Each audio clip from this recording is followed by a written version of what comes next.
L-Arċidjoċesi ta' Malta rreġistrat surplus għas-sena 2012. Is-surplus ta' 970,000 euro huwa dovut l-aktar għal mill-investimenti.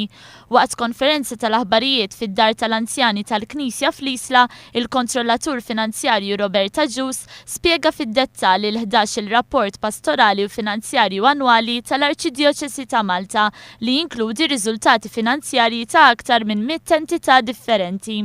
Mir-rapport jirriżulta li matul l-2012 il-Knisja f'Malta rnexxiela tirreġistra riżultati finanzjarji pożittivi b'surplus fl-operat ta' 16,000 euro li hija differenza bejn id-dħul u l-ħruġ finanzjarju. Mir-rapport joħroġ biċ-ċar li l-Knisja għadha toħroġ flus minn ġewwa f'sussidji lill-entitajiet tagħha. L-ikbar ammont ta' dħul sar mid-donazzjonijiet tan-nies li ammontaw għal 8 miljun euro. Is-Segretarju Pastorali Father Charles Cordina fisser x'passi ttieħdu biex jiżdied id-dħul u jitnaqsu l-ispejjeż.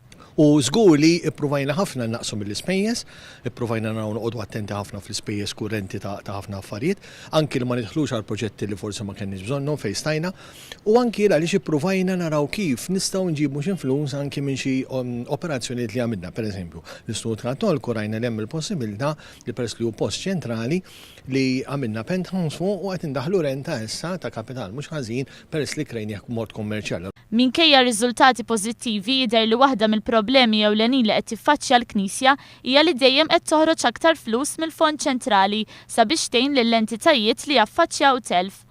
Matul is-sena li għaddiet minn dan il-fond ħarġu mijiet ta' eluf ta' euro li jintużaw għad-djar ta' tfal, għad-djar tal-anzjani, għat-Tribunal Ekleżjastiku u għall-Midja tal-Knisja. Kien propju għalhekk li l-parroċċi ntalbu jżidu l-kontribuzzjoni tagħhom għal 75% tal-pagi kollha tal-kappillani u l-viċi kappillani biss. Il-Kurja ħabbret ukoll li għandha proġett biex 350 sit tal-Knisja jkollhom pannelli fotovoltaiċi. Intant il-Knisja appellat għal-aktar volontira u għall-immaniġġjar aħjar ta' riżorsi biex kif appella l-Papa Franġisku il-flus tal-Knisja jintefqu tajjeb u tiżdied it-trasparenza.